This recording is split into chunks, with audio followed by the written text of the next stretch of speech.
À cause du divorce de mon papa et ma maman, je me suis retrouvé à la rue. Je dormais devant la mosquée. Il n'a jamais baissé le bras. Il n'a jamais volé quelqu'un. Il n'a jamais fumé la cigarette. Il n'a jamais bu l'alcool. Il a toujours travaillé. Ma maman va vieillir. Elle est en location. Il doit construire pour ma maman. La seule conseil qu'il peut donner à nos parents, avant de vous marier là, faites bien votre choix. À cause du divorce là, nous on est dans la rue. Parfois, quand on divorce, ce n'est pas de gaieté du cœur. Voilà, parce que lorsque la vie de couple devient intenable et lorsque il n'y a pas de possibilité vraiment et d'entente, de compréhension ou bien d'harmonie dans le foyer, et parfois on se sent vraiment obligé de divorcer.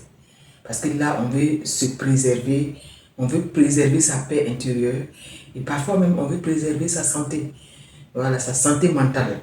Et on veut préserver son équilibre émotionnel.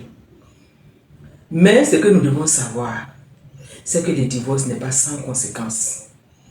Quel que soit le type de divorce qu'on fait, il n'est pas sans conséquences.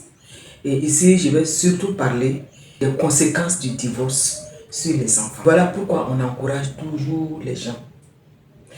Tant que vous pouvez sauver votre couple, faites l'effort de le sauver.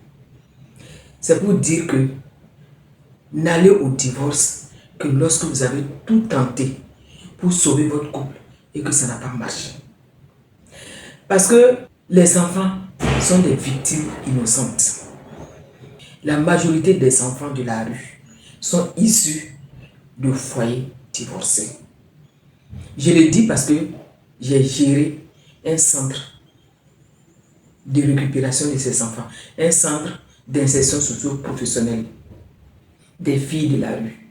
Et je vous assure que 90% de ces filles-là étaient issues de foyers divorcés. Donc voilà pourquoi on encourage vraiment les couples.